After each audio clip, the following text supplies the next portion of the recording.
thoughtful ideas, suggestions for guests and topics. Great events, programs, and student activities. All the countries are listening.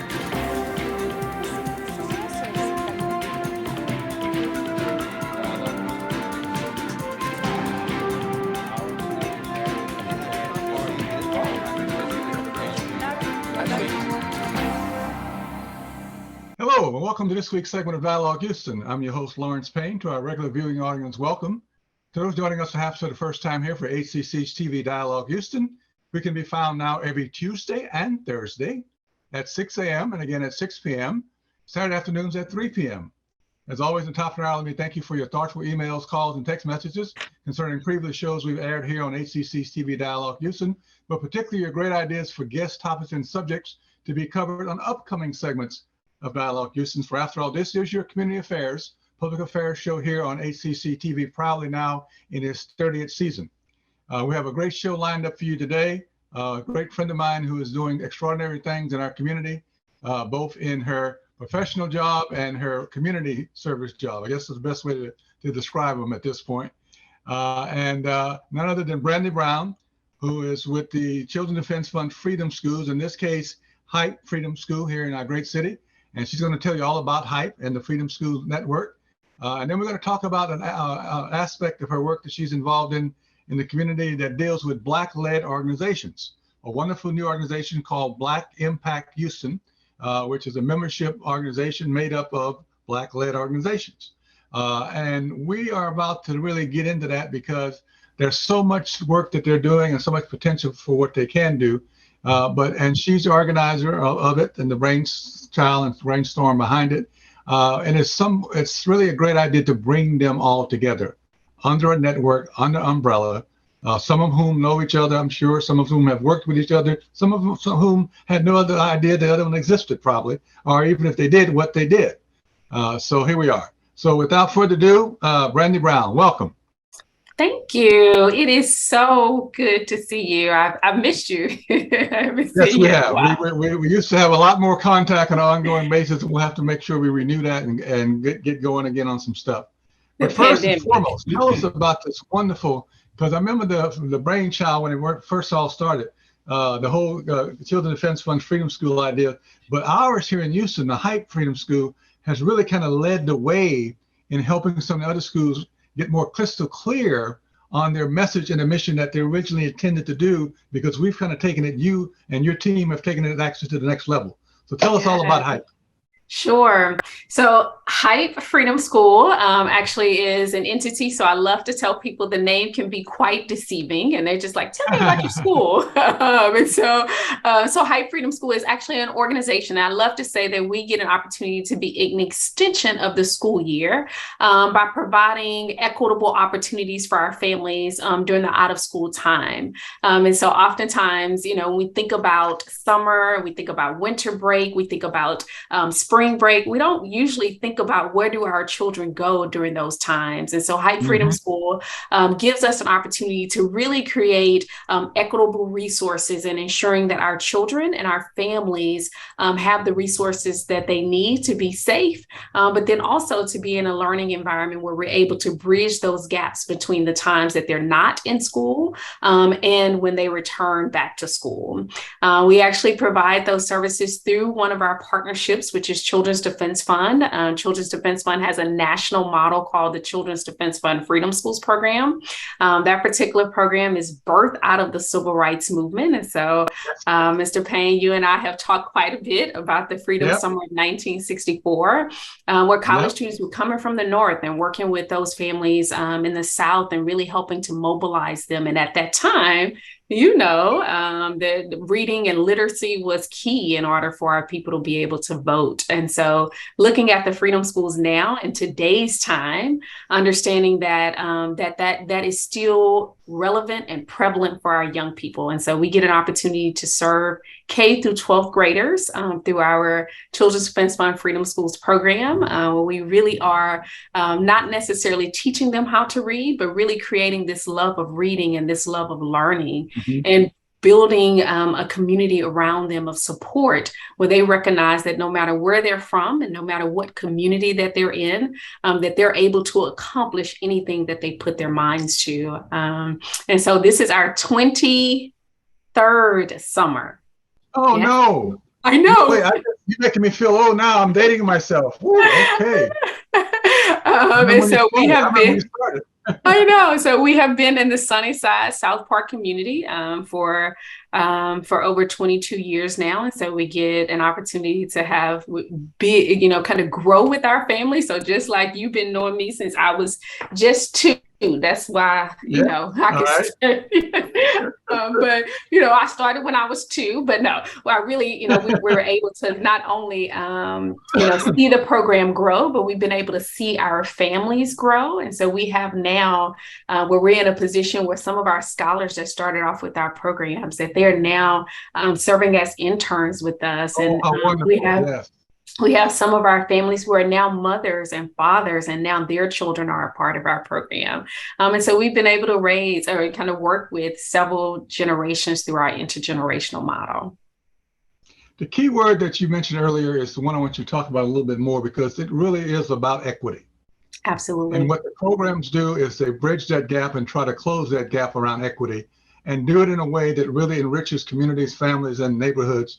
Because equity is still the issue in our community, or the lack thereof, along with fairness and justice and all the things that go with equity. So tell us a little bit more about how that operates on a daily basis. Yeah, people have often said, why do you do summer? Like, you should have after school programs, you should have summer programs. And I would tell you, for the last 20 years, I've been very clear in that it pays to play during the summer.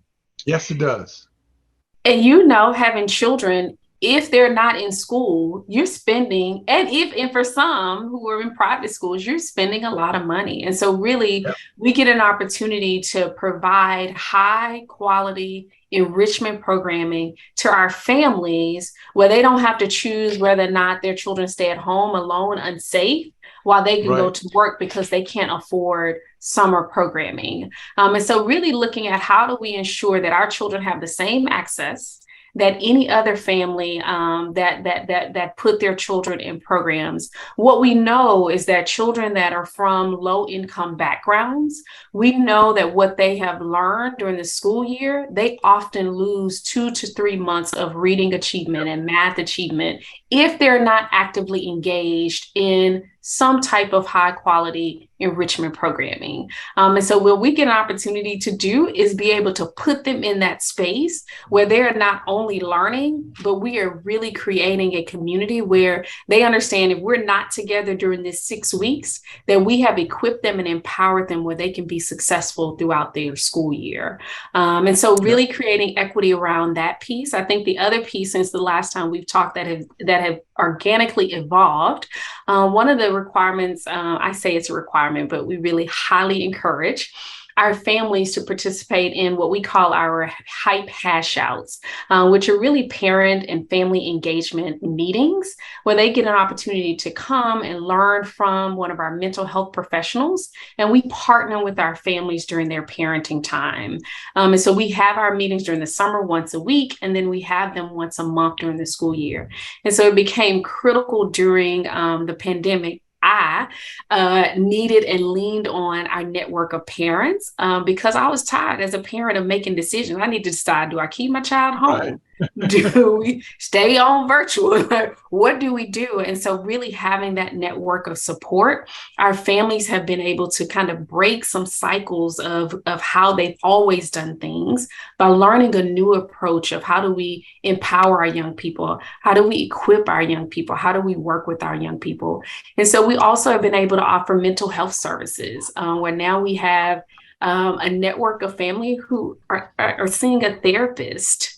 And so, Mr. Payne, many of our families would have never, ever considered being in therapy as we traditionally stated. That's a bad word. Yeah. So because of the relationship and the rapport that we've been able to build with them, we have many of our families who have accessed those services where it's no charge to our families. And we've found that not only do they participate, but they bring all the people to come along with them to participate. And so that is the piece of creating this equity where we understand that our families may have had the desire to have certain things, but don't necessarily have the resources in front of them to be able to access those things. Mm-hmm. The only time I got in trouble was in the summer anyway. In most children. Hey, I was a good kid all year and all school year. And soon as summer came, because there was not enough activity until my parents filled that gap real quick. But I'll tell you what saved me. What saved me was our library in my little town of Orange, Texas, had a summer reading challenge contest. And they gave out great prizes who read the most books over the summer. And I got into that program and I was determined to win and beat it every year. And not that I did, but at least I was determined to do it. But reading over the summer saved me. Absolutely. That really made a big difference. It made a big difference. Yeah. And you said that. I laughed. One of our scholars said, I'm in a competition with my daddy on who's going to read the most books. And I've already beat him because our scholars get a chance. Our kinder through fifth grade, all of our scholars actually will read at least or touch 3 books every day while they're with us during the 6 weeks. And so by the end of their summer, they will definitely win any reading challenge there is. And what I love about our books, as you talk about, that's what saved you. For many of our scholars, what they're able to read about, they're able to see themselves in the books and the images and the settings of the books that they don't traditionally get to see when they're at school. And so they get a chance to really get excited and love reading because they are able to relate to that literature. And at the end of each week, they get an opportunity to take one of those books home with them that they've read for that week, and they're able to build their home library. So for those scholars who have been with us since they were in the kindergarten and they're now in the 8th grade, you can imagine what their home library looks like at home. Yeah. And the earlier age you fall in love with books and fall in love with reading, the better off you're going to be. Absolutely. And then you start building your own little library at home, and you cherish your books. Absolutely. No, you can't borrow it, but if you borrow it, then it's gonna cost you. You make sure you bring it back. So let's talk about how, in your 23rd year, as you approach your 25th anniversary coming up. I'm just planting that seed, a big celebration. Thank you. Let me tell my board. Our board members that listen. Now's the time to get working on it. I believe in planning those things ahead of time. Thank you. We need raising money for it. Yeah. Where do you see this whole question going, though? The equity question, as you just explained it so well, that's a big part of it. The other part of it seems to me that and this is still public education. In public urban education, regardless if it's this kind of school, a private school, a parochial school, a charter school, or a traditional public school, there are some things that we have to, as citizens, as a community, come to grips with. And that is, what do we expect out of our school system for the great programs like yours who augment what happens during the school day, in the school year, in the school system? They are still so lacking in the things they do as to why you have to continue to develop and fill these gaps and fill that hole. So it's not a question of either or, it's a question of both and. How do we get engaged citizens in understanding, probably more importantly, what's happening or not happening in public education as opposed to what's happening, and how big that gap really is? Because they don't really understand how that gap is such a big void. That's a loaded question. So public education is my favorite. I am born and raised product, and I would say that for me, when I look at our young people, I'm reminded how important it is to have adults who are equipped to advocate for our young people. Yes. And I think not everybody can do it.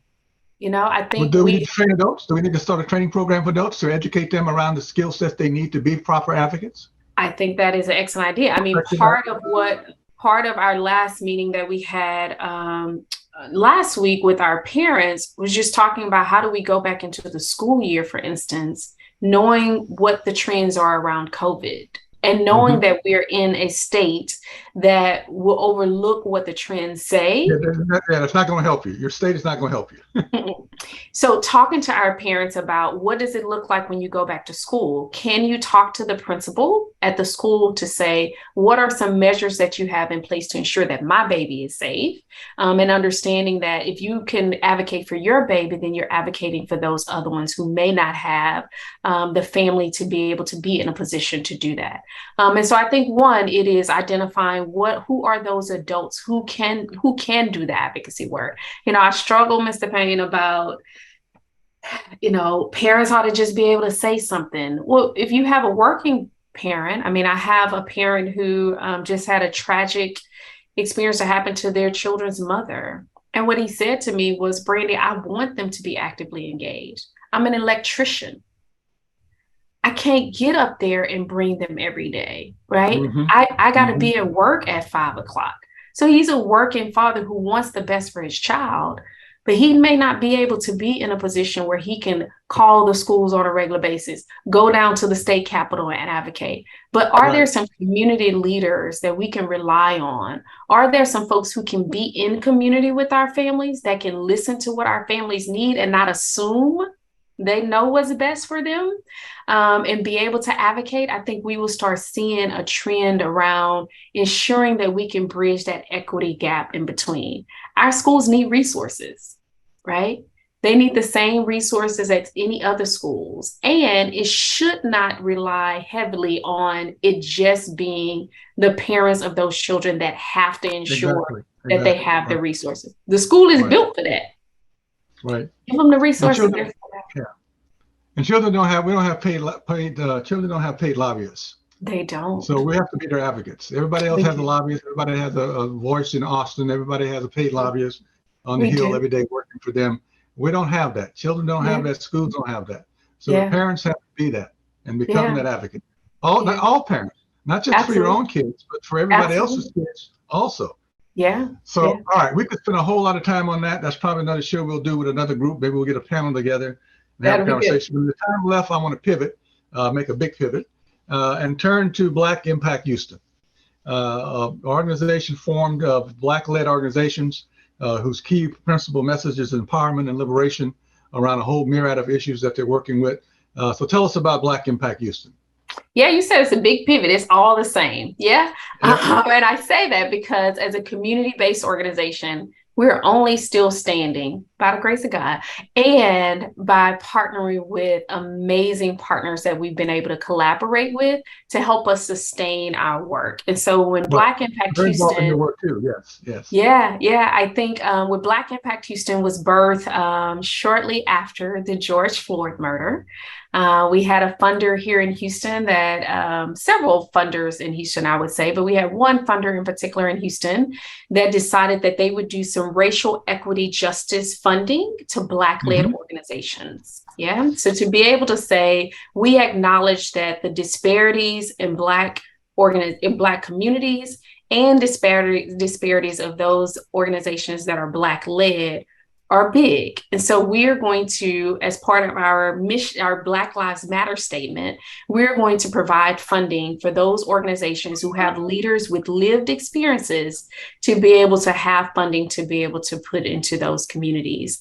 And so they leased the report of the 55 organizations that they were giving to. HPYE happened to be one of those organizations, which we were so honored.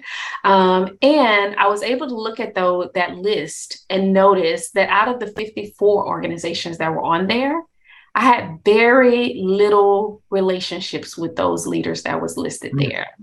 And I just thought these are the same organizations in the same communities that we're serving. It would be amazing to be able to have a hub of leaders who are in the communities that we're serving, that have the lived experiences, also kind of look like me in that aspect, and be able to say, we have this resource.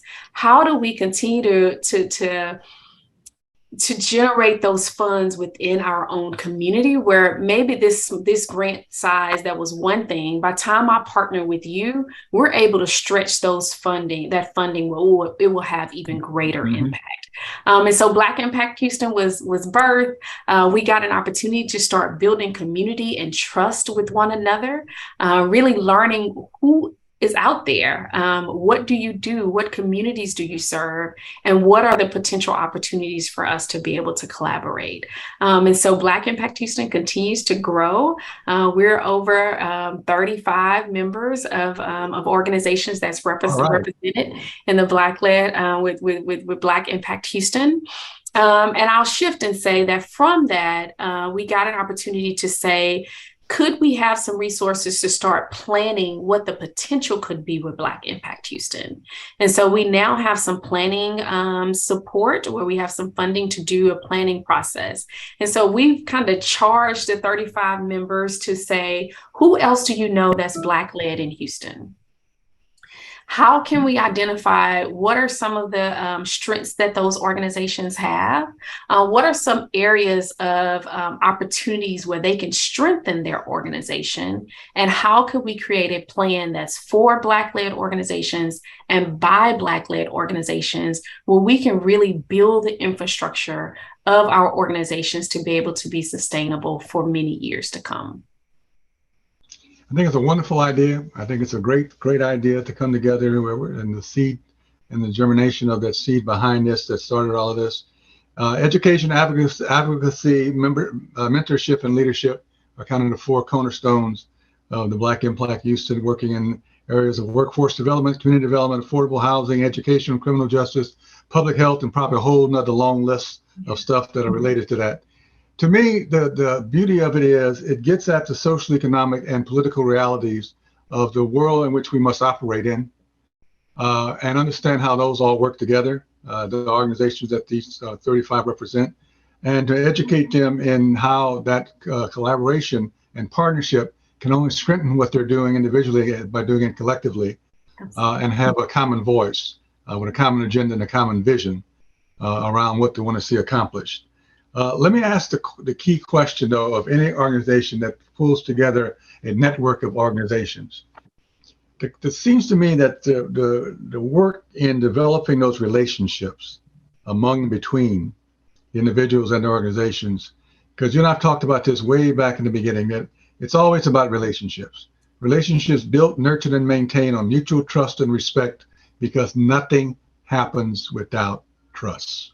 Nothing happens without trust. And so I think I'm just guessing, but I think I'm probably right, that y'all spend a lot of time on building, on community building, on organization building, on relationship building, on getting to know each other, getting to understand each other, because that's going to be, seems to me to be one of the biggest strengths when you then step out and speak as a unified voice. Absolutely. And you speak as a collective voice. That voice is so clearly and so sharply articulated and delineated because it comes from that depth of the closeness of the relationships of mutual trust and respect of the individuals who are now articulating a particular vision. Absolutely. You summed it up. And when I tell you, I have thoroughly enjoyed building relationships with, I think part of you asked people could ask the question, well, why just Black-led, right? Why?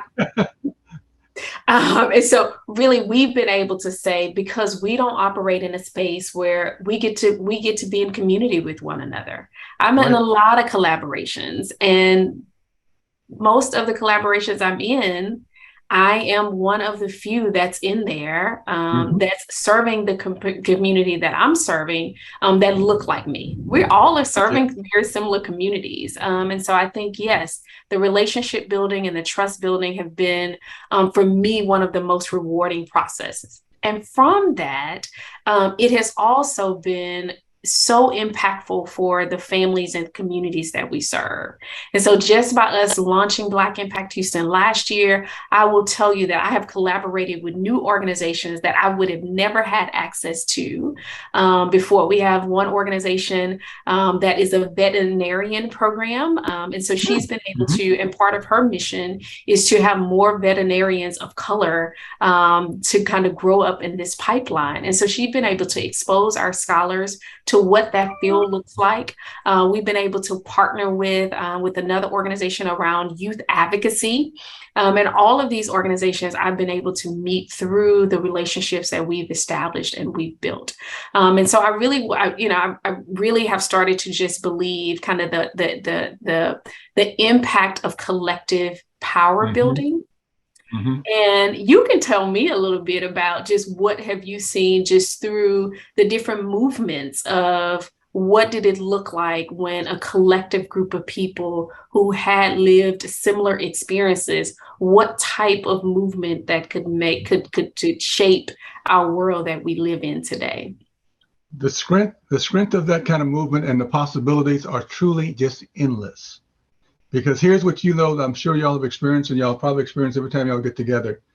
The value of being able to share our stories with each other and to tell our stories and our journey, the stories along our journey, and share that with each other based upon the commonality of our daily lived experiential realities.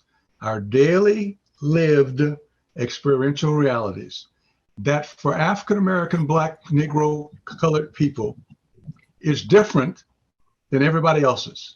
And why is it different from everybody else's? Because it stems from the days of slavery. From that day to this day, that thread is still connected.